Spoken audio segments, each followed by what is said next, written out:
మనుషులు రెండు వర్గాలుగా విడిపోయి రాజ్యాల కోసం కొట్టుకోవడం చూస్తుంటాం. కానీ ఉగాండా అడవుల్లో ఇప్పుడు అచ్చం ప్లానెట్ ఆఫ్ ఏప్స్ సినిమాను తలపించేలా చింపాంజీల మధ్య భీకర యుద్ధం జరుగుతోంది.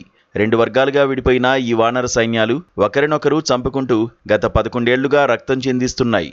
ఉగాండాలోని కిబాలే నేషనల్ పార్కులో సుమారు 200కు పైగా చింపాంజీలు ఉన్నాయి.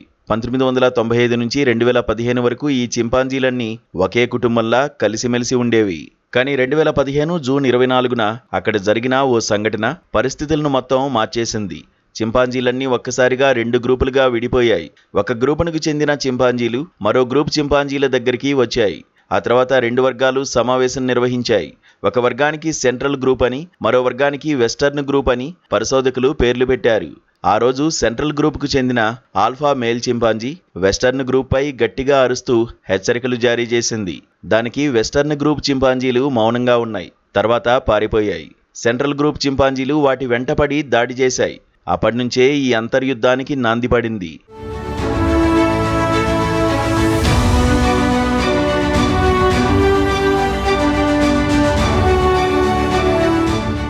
రెండు వర్గాల మధ్య గొడవ జరిగిన సమయంలో అక్కడే ఉన్న సాండేల్ అనే జంతు అధ్యయనవేత్త చింపాంజీల వింత ప్రవర్తనను చూశాడు.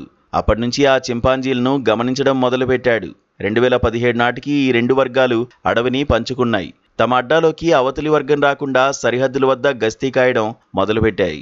2018లో ఈ 2 గ్రూపుల మధ్య జరిగిన ఘర్షణలో హింస తారాస్థాయికి చేరింది. అది కేవలం అరుపులతో ఆగిపోలేదు, ఒకరినొకరు చంపుకునే వరకు వెళ్ళింది.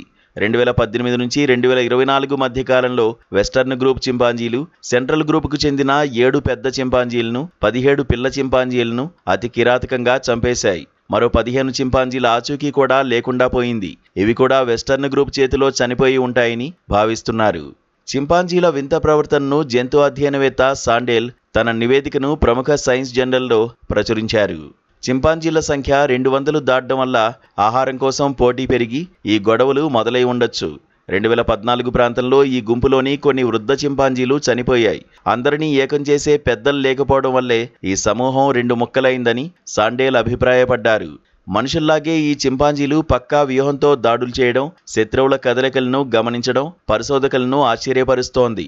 ఒకప్పుడు మిత్రులుగా ఉన్నవి ఇప్పుడు బద్ధ శత్రువులుగా మారి 11 ఏళ్లుగా యుద్ధం చేసుకోవడం జంతు ప్రపంచంలోనే అరుదైన భయంకరమైన పరిణామంగా అధ్యయనవేత్తలు అభిప్రాయపడుతున్నారు. ఉగాండాలో జరుగుతున్న ఈ చింపాంజీల వార్ కేవలం ఆకలి కోసం మాత్రమే కాకుండా ఆధిపత్యం కోసం జరుగుతోంది. మరి ఈ అడవిలో శాంతి ఎప్పుడు నెలకొంటుందో, ఈ అంతర్యుద్ధానికి ఎప్పుడు ముగింపు పడుతుందో వేచి చూడాలి.